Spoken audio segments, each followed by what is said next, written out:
So you did it. You actually did it. Congratulations. I mean, seriously, you followed the path, you invested consistently, and now you are here at the summit of financial independence. You've made it.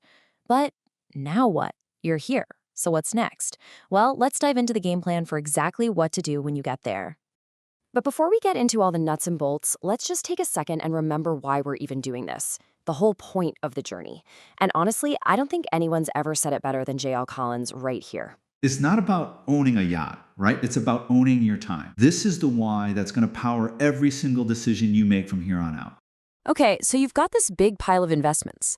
How do you turn that into a steady, reliable income stream that's going to last you for the rest of your life? Well, the foundation for this entire phase, it rests on one really powerful concept. And that is the 4% rule. This was developed by a few professors over at Trinity University, and it's a beautifully simple but incredibly robust guideline. So here's what it means. In your very first year of retirement, you can withdraw 4% of your total portfolio. Simple enough. Then, every year after that, you just adjust that dollar amount for inflation. And based on decades of historical data, doing this gives you a whopping 96% chance that your money will last at least 30 years. So, how do you know if you even have enough to use this rule? Well, the math is just beautiful. Your target number for financial independence is simply 25 times your annual spending. So if you spend, say, $40,000 a year, you need $1 million. See? That easy calculation, that's the bedrock of your financial freedom. So 4% is the number. It's the big guidepost. But is it some kind of unbreakable law that you have to follow no matter what? Let's take a look at the reality of it. Okay, so this is your starting point. It's the conservative, it's the well-tested baseline that gives you an extremely high probability of success. You can think of it as your default setting, your home base. But here's where it gets really interesting. Historical data actually suggests that a lot of investors could have been a little more aggressive. Believe it or not, a 5% withdrawal rate has often worked out just fine. And it doesn't stop there. In a lot of historical scenarios, even a 6% rate would have been totally sustainable over the long term, especially if you were lucky enough to start your retirement in a pretty healthy market. And yep, even 7% has been possible. But, and this is the crucial part, this is not about just picking a higher number and crossing your fingers. The key here is sensible flexibility. You know, if the market has a terrible, horrible year, you don't just blindly take out 7%. You tighten your belt a little bit. Maybe you withdraw only 3 or 4% that year and you let your portfolio recover. It's all about adapting to reality.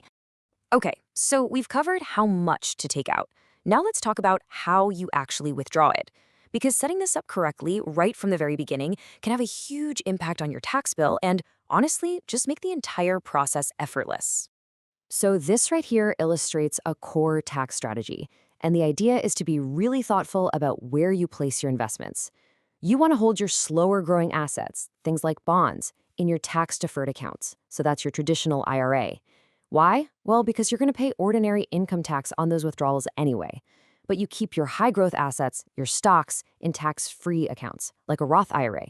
This lets them grow for decades, completely untouched by taxes, which maximizes what you actually get to keep in your pocket. It's a game changer.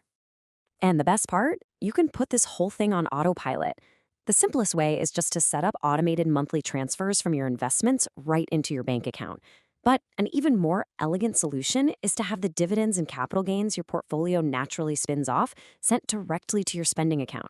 This basically creates a paycheck for you using only the earnings, sometimes without you ever having to sell a single share. All right, now for the big question, the one that's on everybody's mind. What about Social Security? How does that fit into a financial plan that we've already designed to be completely self-sufficient? The basic trade-off here is really clear. You can start taking your benefits as early as age 62, but your monthly check is going to be permanently reduced.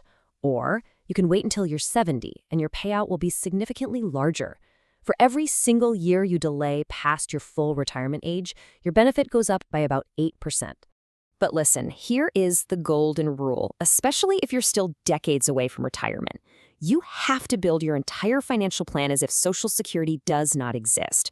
Make your 4% rule work based on your own portfolio. That way, if or when that Social Security check does start coming in, it's not something you need. It's just a fantastic stress-free bonus.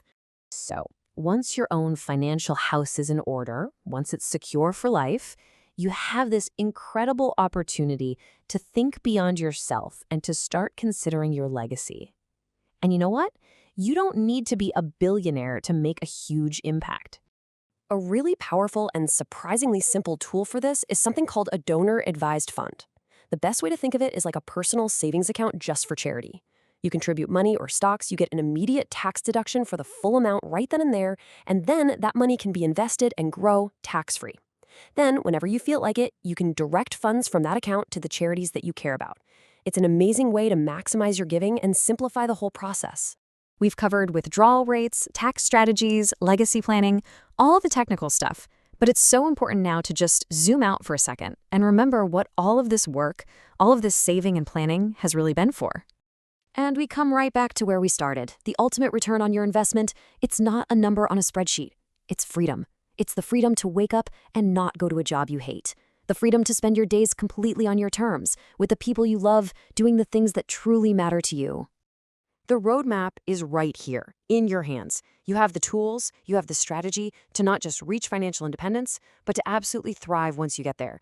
So the only question left to answer is the most important one of all. What are you going to do with it?